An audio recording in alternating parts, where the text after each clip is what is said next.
At 18 minutes to 2 o'clock on the Midday View, it's time to go to the money desk now with Devin Morgan. Good afternoon, Devin. I see the housing market, which surprised many during COVID-19 last year, is now losing a bit of steam. Why? What's going on? Yeah, I mean, you're quite right, Raden. I mean, we had these low interest rates last year, the Reserve Bank stepping in to help consumers, and you had a lot of potential buyers taking advantage of that. So let's start there. The housing mini-boom, that's what it was known as. It emerged immediately after the lockdown, and analysts say it's losing steam now, as you suggest. They say potential sellers should put their homes up for sale sooner than later. A recent FNB property report shows that after 11 months of successive gains, house prices are now slowing down for the first time. It slowed down last month. The average growth rate in May was 4.1%. It was 4.6% in April. There's also been a drop in mortgage application volumes over the past 2 months. Record low interest rates, as we've said, in 2020 have been a major driver behind demand over the last year.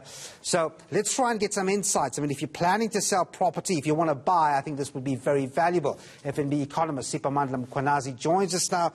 So we've had 11 months of really, really good activity in the property market, Siphamandla, and now your barometer is suggesting that things are slowing down. What's the figure saying? 100%, yes. Thank you for having me, Devin.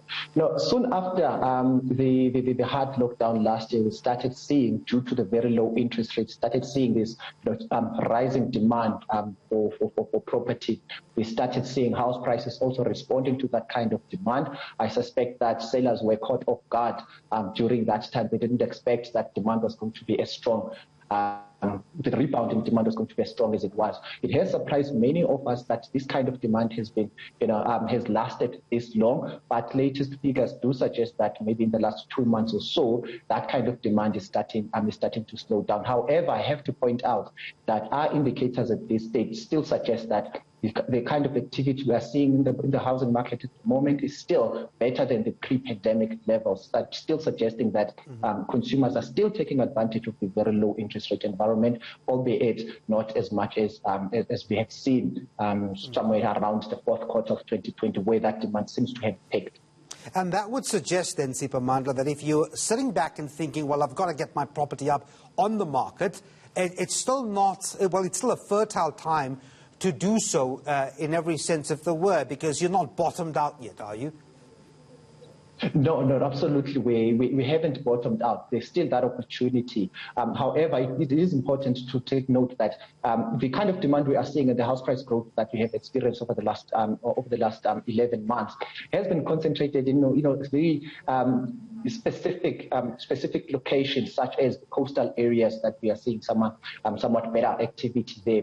We are seeing in the inland regions, for example, Gauteng, that this kind of demand, yes, it is there, but comparatively speaking, it's not as strong as we are seeing it in the coastal areas. We are also finding it interesting that if you look at the rental market, for example, it's performing better in your more mining concentrated provinces such as the Northwest and Limpopo, whereas in the inland regions such as Gauteng, it's still under significant pressure. So it also depends what the price point is, as well as what location we are talking about. And just very quickly before you go, one other big feature that happened over the past few months, or year that is that you have this rush to ensure that renovations are done. A lot of people have put money into their homes. You just look at the results of Cash Build and Build It and all of these major industries, and it'll tell you that. So I suppose that's also going on. I mean, that still continues, isn't it? Yes, it still continues.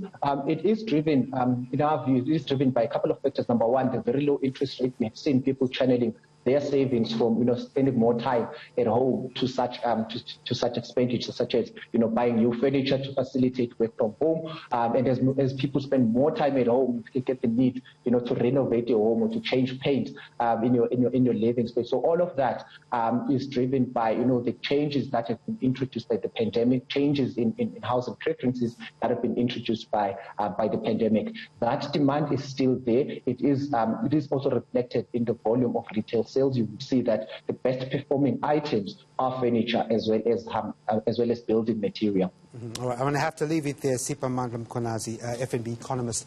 Thanks very much indeed for your time. Just a quick one.